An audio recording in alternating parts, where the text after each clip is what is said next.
Welcome to the Ketovangelist Kitchen. I'm Brian. And I'm Carrie. And this podcast is dedicated to making things simple and easy for you in the kitchen.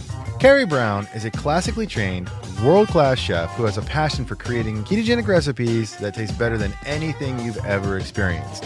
But more than that, she loves teaching people how to cook the right way. And each week on this podcast, Brian and I discuss all the ways you can create awesome keto food that is guaranteed to make you a rock star in the kitchen. If you'd like to learn more about Ketovangelist Kitchen, you can go to KetoVangelistKitchen.com and sign up for the newsletter. In exchange for your email address, you'll get brand new recipes delivered to your inbox, ready for you to whip up in the kitchen and enjoy with your friends and family. So sit back, relax, and get ready to laugh and learn. You're about to enter the Ketovangelist Kitchen.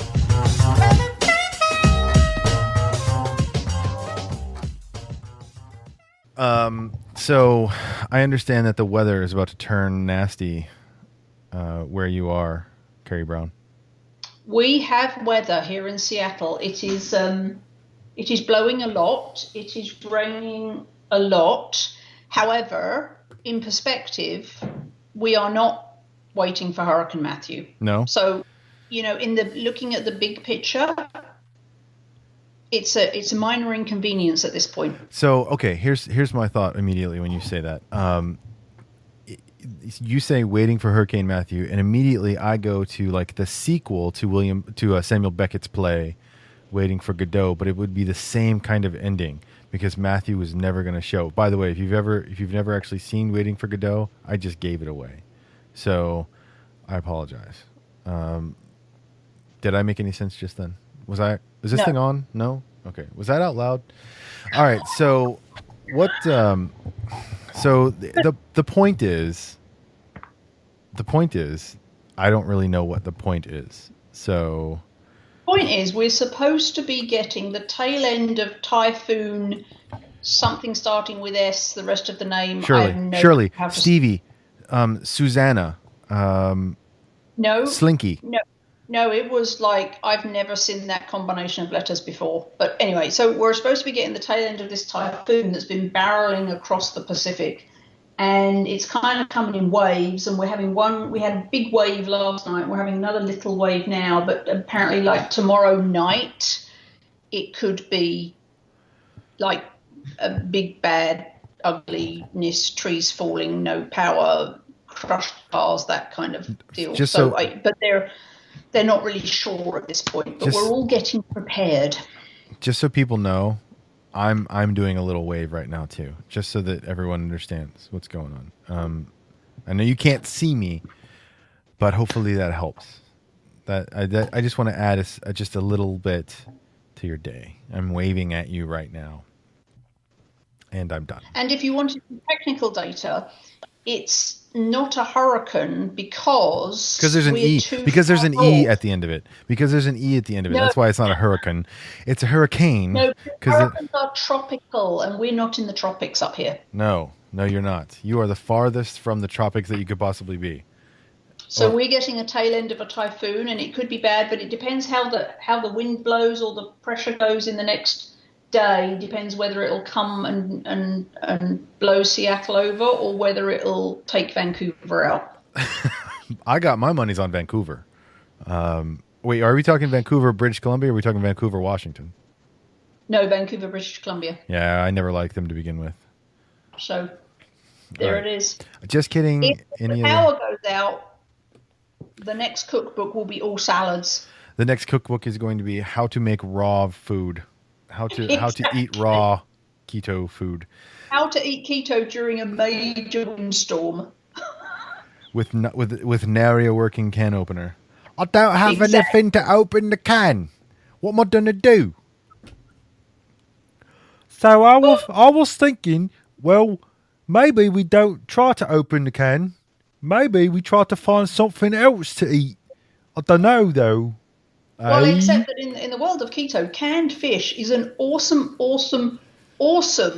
preparedness. Okay, but dibs on the band name Canned Fish. I'm just saying that is a great band name. Okay. Carrie Brown. By the way, am I the only one who calls you by your full name every time I talk to you? Does anyone else? Pretty much, Okay, yeah, you're pretty welcome. much. You're welcome. There's a few. You are one of the elite. I'm one of the few that have not been stabbed in the neck because I do it. Probably because you're in Austin and I'm in Seattle. So, Right. but Proximity plays a we role, never right? meet. Who knows? Right. Okay, so what are we talking about today, Carrie Brown? We are talking about basic guidelines for keto eating. Basic guidelines for keto eating. Now that sounds very academic and sterile.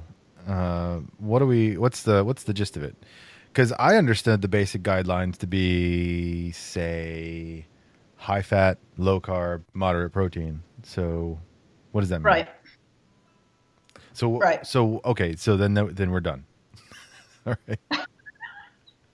Or is there more, Carrie Brown? Well, so the number one thing that drives getting you into ketosis is absence of carbs. Right. And why is that? Do you know? Do you know why? Hence the low carb piece of that. But that's the main. If you want to go keto, the absolute number one thing you have to focus on is an absence of carbohydrate. Okay. And the reason for that would be because in the absence of carbohydrates, your body cannot produce enough energy to run on sugar. So it's got to convert to running on the fat that's available to it. So it can burn basically two things. It can oxidize sugar or it can oxidize fat. And oxidizing fat is the process that produces ketone bodies. So at a certain level of ketone bodies inside your bloodstream, you are considered in ketosis or ketogenic or ketotic, depending on who you're talking to. So the primary driver for pushing that is limiting the carbs, not increasing, not necessarily increasing the fats. So yes, that right there. Right. So, so then the question becomes, then why is it high fat? If high fat isn't the thing? It's kind of high fat by default. So the number one driver for getting into ketosis is absence of carbohydrate. But if you take away all the carbohydrate calories, the energy you get from carbohydrate, you're eating a adequate or moderate amount of protein. Everything else is going to come from fat. I mean, there's nothing left to eat. There is only fat left because you've got a fixed amount of protein. You've got no carbs. The other option, of course, is fiber. You've got fiber and fat. That's all there is left. And so you're not getting any, but you're not getting any energy from the fiber. You're not getting any energy from the fiber. Right. So you have to eat fat in order to consume enough energy to keep yourself running. Right. So that and so the amount of fat relative is high, which is why we call it low carb, high fat. Right. But the most important thing is the low carb. Right. For keto, the most important thing, I mean, the driver there, the factor that's most important for getting into ketosis is eliminating carbs. If you eliminate them from your diet, now I want to make sure we make an important distinction for folks who may have read something and they're not exactly sure what I'm talking about. There is a requirement inside your brain for roughly 120 grams of glucose per day. There are certain parts of your brain that can only run on glucose. They don't have the receptors to pull in ketone bodies to generate energy inside the cells themselves. So your body has to produce at least 120 grams of glucose, of sugar per day. Now, that does not mean it has to have 120 grams of dietary sugar or dietary carbs or dietary glucose. It needs 120 grams produced. Your liver does that, and your liver does that in a number of different ways. The primary one being it will break down amino acids, or it will break down glycerol molecules that are result from beta oxidation or fat oxidation. So you have enough energy inside your body to produce the necessary grams of carbohydrates or grams of glucose per day to feed your brain without dietary carbohydrates. So I just want to make sure everyone knows that, right? So we're good with that. We're clear on that. So getting into ketosis is is about getting rid of the carbs, because that's how your body goes, oh crap, I'm not dead, I still need energy, let's switch to fat, right? Right. But once you're in ketosis through an absence of carbs, simply adding more fat doesn't make you more in ketosis.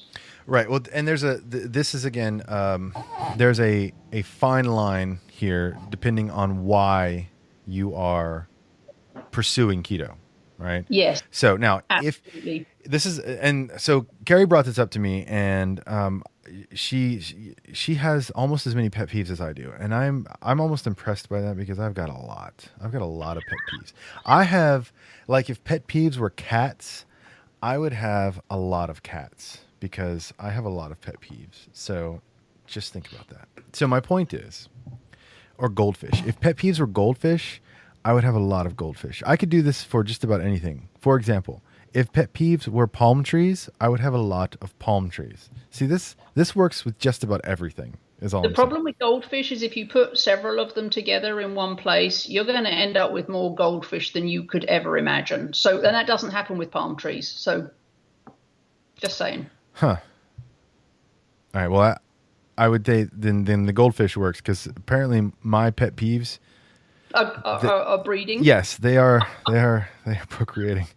The older I get. Anyway, so she was explaining that one of her pet peeves is the pursuit of high fat, as an ambiguous term. And so one of the things I want to talk about is, yes, fat is a necessary part of your nutritional requirements. Yes, absolutely. There's a certain minimal amount of fat that you should have. Yes, there's absolutely a need for it. The right kinds of fat, the good fats. However, what I want to dispel, and it never occurred to me before, before certain conversations that I've had and talking to Carrie recently, that I had to actually say this, because it just never crossed my mind. Eating more fat does not make you more ketogenic. Eating more fat does not increase the number of ketone bodies you've got in your body. So it's not like, hey, I've got a certain level of ketone, reading. I'm gonna shovel down an entire brick of butter, and that's gonna put me even more into even more ketosis. That's not how it works, right? The dietary fat is to maintain a certain level of energy.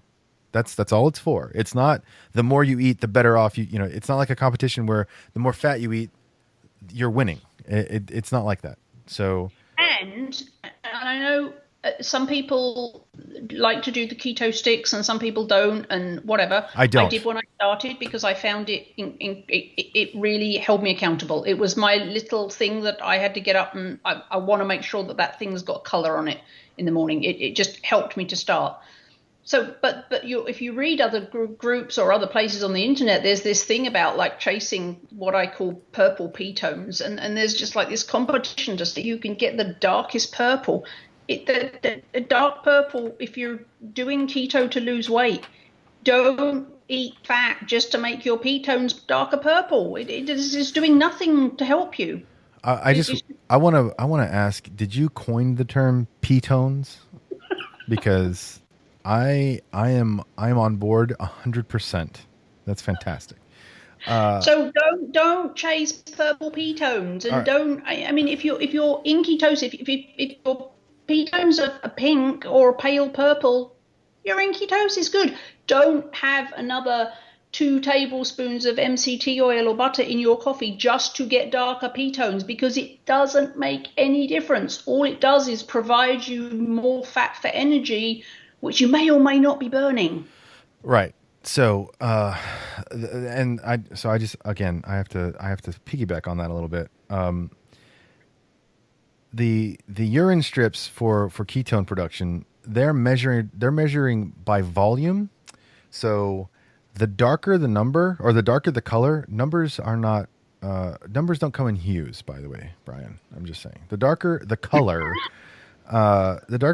that means one of two things. Either, yeah, you've got more ketone, actually you've got more ketone breakdown bodies in your urine, or guess what? You're dehydrated, right? Because it's by volume. So the easiest way to get that, here, I'll tell you right now, if you want to chase the purple ketone, Dehydrate yourself. Guarantee you, you'll get a darker color. And then what? Okay, so what? Now, you've done nothing to help yourself, right? So Right. it's best to just focus on here. Eat low carb. Make sure that you've got enough fat to satiety, and keep your protein. And then stop. And then what? And then stop. And then right, Fat. right. And then, yes, Extra fat past that is not helping you. right. Well, I thought that was It's implied trying to when lose weight. I thought that was implied when I said satiety. Okay. So don't interrupt me while I'm talking to my friends. So Don't be a purple ketone chaser. don't be a purple ketone chaser. That's the takeaway there. Be like Brian. Don't do that either. Have higher standards than that. Okay, so here's the thing: low carb, that's good, and so if you've heard my podcasts in the past, which good for you. If you haven't, shame on you. You've heard me say that 20 grams of carbs per day or less is plenty of to be and sustain low carb. That is more than adequate to force your body into burning something other than sugar. So you do not have to increase that. And people ask all the time, well, if I hit my goal, should I increase it? I'm never going to answer that question with anything other than I don't know. It depends on what your goals are, and it depends on what your situation is. If you have epilepsy, no. If you're trying to stave off cancer, absolutely not. If you are a triathlete and you're out, logging hundreds of miles a week, maybe, it just really depends on you and what you're doing. But the bottom line is general guideline, keep it at 20 or below. That's low, right? Don't chase a higher number of ketones by eating too much fat either. So here's the general guideline for that, right? So Finney and Volek define what keto is between 65% of your total energy and 80% of your total energy. And I know a lot of people don't like me talking about percentages, Carrie Brown. But what that translates to is if you eat 1 gram of fat for every gram of protein you eat, that will be at 65%. If you eat 2 grams of fat for every 1 gram of protein you eat, that's 80%. So if you're eating between 1 and 2 grams of fat per 1 gram of protein, you're going to be in the ketogenic sweet spot. It's pretty easy at that point, right? No? You have something to say? She's speechless, folks. She's got nothing to say. You heard? No, I do. Oh. So I just wanted to clarify why percentages are another pet peeve of mine. Oh boy, here we go with the pet peeves again. I told you. Because a percentage is kind of meaningless. It's the absolute grams that actually translate into what you're actually eating. It's the grams. If you're going to count something, I mean, you can use macros to work out what your grams should be, but it's the absolute grams you're consuming that's important, because percentages vary depending on how much total calories you're eating. Yeah, and that's the thing. So I talk about percentages because the currency of nutrition is calories. Everyone understands calories, or they think they understand calories, right? And so the reason I use percentages when I'm talking to people is because I don't want to have to change all of the terminology and get them to understand it. They already understand calories. So when I'm talking percentages, I'm talking about percentages of calories. There's still calculations that have to take place in order to get to grams, because when you eat food, you're not eating calories of food, you're eating grams of food. I mean, that's how you're so basically what I'm saying is we're both right, but I'm also more right just because I am. So I think everyone can understand my logic is impeccable with this, okay? Yes, I'm not saying you're wrong. I'm just saying that there's more meaning in an absolute measurement, because if I'm trying to eat 2,000 calories a day, 65% is different than in the amount of fat I eat is different than if I'm eating 3,000 calories a day or 1,000 calories a day. The gram amount changes depending on what my total caloric intake is. That was my whole point. Right. And so here's Okay, so we're gonna rename this to the pet peeve episode, because here's another pet peeve of mine, and it's about calories too. And you guys have probably heard me say this before too. Calories are meaningless because you have no idea from day to day how many calories you're actually burning, and you have no idea from meal to meal how many calories you're actually eating. Period. I defy someone to prove me wrong in that regard. You can't, unless you are living inside some sort of calorimeter. You have no idea how many calories you're burning. So just because absolutely. So this is why I say calories do not matter. I'm not saying science is irrelevant. Absolutely right. But that's why I'm saying it, because if it doesn't translate into real life, but at the same time, do you hear how excited you got me? Good grief. Okay. Now, at the same time though, I totally agree with what Carrie's saying, that if you designate, I'm going to eat, 75 grams of fat per day, period. Right? That's a standard thing. You don't need to worry about calories, what you're burning, whatever. If 75 grams of fat leaves you satiated, good. Then it doesn't matter what MyFitnessPal says. It doesn't matter what some macro calculator on the interwebs says. If that's what you eat and you feel good, there's 3 questions you have to ask yourself. Am I hungry? Do I have energy? Are my clothes fitting better? If those 3 questions are answered in the positive, then you're doing what you need to do, right? If you find yourself if you're hungry, eat some more. If you don't have energy, eat some more. If your clothes are starting to get bigger or starting to get smaller on you, one, it's probably either a practical joke because people do that, or your dryer is really working really hard to shrink all of your clothes, or you probably are eating too much.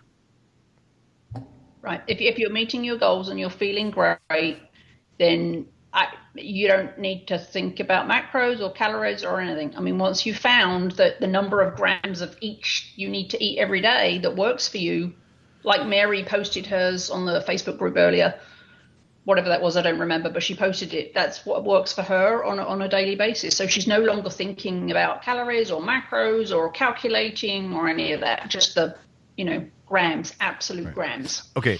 One more thing, because seriously, there's an entire list. I have like a book, a catalog of pet peeves. I am not opposed to tracking, right? So I read somewhere recently where someone accused me of being anti-tracking, or I don't believe in tracking, I think is the phrase that was used. I couldn't care less if someone tracks. I don't track. That doesn't mean I don't find it beneficial. I don't do it because I don't need to do it, because I'm not doing keto to hit a certain weight goal. I'm doing keto for health. So and I've been doing it long enough. I know what I'm eating. I can adjust accordingly. But if in the beginning, or even if you're not in the beginning, but if tracking helps you, then shame on you if you don't track, right? If someone tells you I don't track and you think, oh, I should stop tracking, shame on you, right? Because if tracking helps you, then do it. Do it. Not, just because I don't do it doesn't mean I'm saying you shouldn't. Let's be clear about that. Right. But don't do it because other people say you have to. Right. Or Same don't. thing. I mean, it's what works for you for the first month. So when I first went, and again, I went keto for my brain because I had bipolar 2. I now am completely unmedicated and have had 0 symptoms for a year. So do I still have bipolar 2? I have no symptoms. You tell me. Anyway. I say no. So I say no too. So I started because of my brain. So for the first month, and of course I didn't know Brian then, and so I was reading everything keto from everywhere, all over the internet, and I spent the first month doing math and peeing on sticks and. But let's be fair. They weren't all keto sticks. Let's be fair. They weren't all keto sticks either. So let's be honest. And they were all deep purple, but that was because I was doing it for my brain. If you're doing it because you have cancer or you have seizures, epilepsy, brain disorders, then dark purple ketones are what you want. Right. But most people aren't in that group. Most people are like, if you have pink ketones, you're fine. You don't need to eat more fat to get darker ketones. Anyway, so my first month in keto was just like math. I was writing on everything. I was trying to figure out what macros. Ted Naiman, who was on your show a few weeks ago, the awesome Ted Naiman, he is my doctor, so and he told me, okay, start with protein. This is how much protein you should eat, and then figure out the carbs and fat. So the first month of math, and that was hugely helpful because it got me going, and I figured out from that. But after that month, I no longer had to do that because I then just kind of knew, and I listened to my body more. And I knew what would give me what results, and so I stopped doing it. And now I still do the keto sticks in the morning. That's my little accountability thing because I don't live with any humans to keep me accountable, so I pee on sticks instead. But I don't do the math or that anymore. So if do what works for you. If tracking something helps, do it. If you track and then you don't need to do it anymore, stop. If you can just do it without tracking, don't start. Just do what's right for you. Somehow we've gone... Do what helps with your goal. So a couple of things. First of all, I can't say that I'm shocked that your cats are not holding you accountable. I cannot say that I'm shocked by that because I've seen your cats. No, I have seen them. Florence encourages me. I mean, Florence would. I mean, she's just like, go on, eat it. She's just no help at all. Right. This one, I've seen them, and they all they present an air of responsibility. But man, when you turn your back on them, they want you to fail. I'm telling you, every single one of them. Totally not in your best interest. I'm just saying you're hanging out with the wrong crowd. So anyway, we have gone way off track for this episode because we were supposed to be talking about specifically food stuff. It turned into a pet peeve rant. So let's bring it back around for the last few minutes to actually how does this apply to your kitchen life? Because clearly there is an application because we're talking about food, right? So what does that mean in terms of how it impacts your food preparation? The basics are absence of carbohydrates, adequate protein or moderate protein, eat fats to satiety. There you go. That's how you construct a meal right. For yourself. Yeah, and so I see people talk about all the time like, oh, I just made this meal and I've overshot all my macros with this one meal. I'm like, well, one of two things: either your macros were all jacked to begin with, or you weren't really paying attention to what you were doing when you made the meal. When you set your macros, remember your body doesn't just wait until the end of the day and then tally up everything that you ate and be like, oh, okay, cool. You met your macros, right? Every single thing you put in your mouth is going to have an immediate response, biochemical response. So it's not a matter of, okay, my fat grams per day is 100 grams, let's say. Okay. That doesn't mean you sit down in one meal and eat 100 grams of fat. It means throughout the day, that's the goal. If you meet it, great. If you don't meet it, but you still feel fine, great. It's just a general guideline. So Don't freak out about it. And here's the thing, and this does freak people out. And I kind of get it. In the beginning, you might find yourself eating a lot of food that you wouldn't think that you would be eating anyway, and because it's different, right? So you find yourself that you can eat a whole bunch more fat than you thought would be possible because one, fat phobia is so strong, but also two, fat's very filling. You can do that, and it won't prevent you from because when you switch from going the SAD diet to keto, just that switch to the composition of what's on your plate is going to have dramatic hormonal effects. So in the very beginning, it's less about quantity and it's more about quality. But as you start progressing, those numbers begin to change. Those proportions begin to change. So be aware of it. So when you're constructing your meals, just be aware of it. It's not like 100 grams of fat per meal. It's over the amount of the day. And if you're going to eat 3 days, then here, I don't want to do the division for you, mostly because I don't want to embarrass myself by not being able to divide stuff. But you get the idea, right? Where am I wrong, Carrie Brown? You're not wrong. Dude, score. Okay. So there's one final thing we want to talk about before we go, and that is what? People are confused about the amount of protein that actually is in a given amount of meat. So, for example, half a pound of meat is not does not give you, 200 grams of protein. So it would be handy if there's a kind of a basic guide to how much protein is in meat. That would help people. So here's the thing. Beef, let's say, beef contains about 16% protein.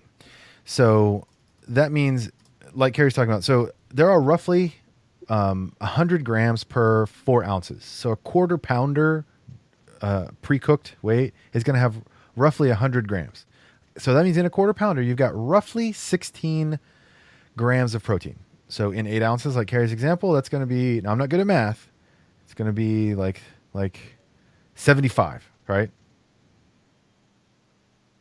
No, it's going to be 32. Okay. I just had to do some math in my head real quick. All right. So it's 32 grams, right? So it's not, if you're staring, by the way, if you're staring at 200 grams of ground meat, that right there is the kind of salad I like.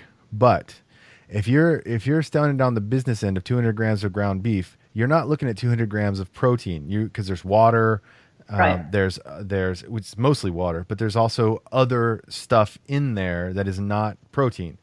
So especially if it's 20% fat, you have to accommodate that too. So anyway, did I bulldoze your conversation, Carrie? I didn't mean to. No. So the rough guide is 16%. 16%. 16%. So round it up. Yeah. So Say 20. 16%. Right. So let's round it up. Let's say 40. Right. Let's just round it up a little bit. 16% is, so basically it doesn't matter. So there's two calculations to make. 16% of beef is going to be protein. And 4 ounces is roughly 100 grams. So 16% per grams is going to be protein. So a quarter pounder of beef, 4 ounces of beef is going to be roughly 100 grams. So you're looking at 16 ounces of protein. So, right? I said that right? Right? 16 grams of protein. That's what I meant. See, I'm glad you're listening. For those who can't see what's going on right now, Carrie Brown is no longer paying attention to me. Like she's moved on. She has moved on to something else. Like before, she was like, engaged, and now I think she's playing Sudoku. I'm pretty sure that's what's going on right now. So, anyway. So a pound of meat is going to give you 70 grams of protein. Approximately. As a rough guide, depending, fattier meat's less, leaner meat's more, right. But pretty much if you want to think, for me, that for me is an easy thing, because when I started keto, my dinner was a pound of meat. So that was my 70 grams of protein right there. But, so that for me was kind of easy, that math to do. So you really... So when you go out for that steak dinner, don't have the 32-ounce steak. Don't. Yeah. Because there's your protein for like 3 days. Well, unless you do, and then then you do, but then don't complain, because of the bill, because that's going to be expensive. Right. That's going to be pretty expensive. Okay, so all right. So the takeaway there is that you've got to be conscious of stuff, but you don't have to freak out. You don't have to worry about it. Don't, nothing to, just breathe, relax, and, you'll be okay. So when you're planning your meals, it's okay. Just, easy guidelines. This should be easy, simple. We've talked about being simple. This should be simple. This should not be hurt. This should be less complicated than other stuff. So. And the number one focus should be removing the carbs. Right. And the number two focus should be getting the right amount of protein for you. And the number three focus should be eating enough fat to make up the energy. Right. So there's 3 macros. If you take away carbs. Not the other way around. Right. If you take away carbs, the only thing that's left, because there's a ceiling to protein, the only thing that's left is you can fill that in with fat. Plus, fat is where all the flavor is. Let's be honest. I think everyone can attest to that. That's where the flavor is. So, All right. So then there you go. That's how you do everything. And this has been the pet peeve episode of the Ketovangelist Kitchen. And if I'm right, and I'm pretty sure that I am, it will not be the last pet peeve episode of the Ketovangelist Kitchen. I'm just saying. What makes you think that? I'm prognosticating is what I'm doing right now. Okay, so Carrie Brown, thank you very much as always, and I look forward to talking to you next time. It is always a pleasure.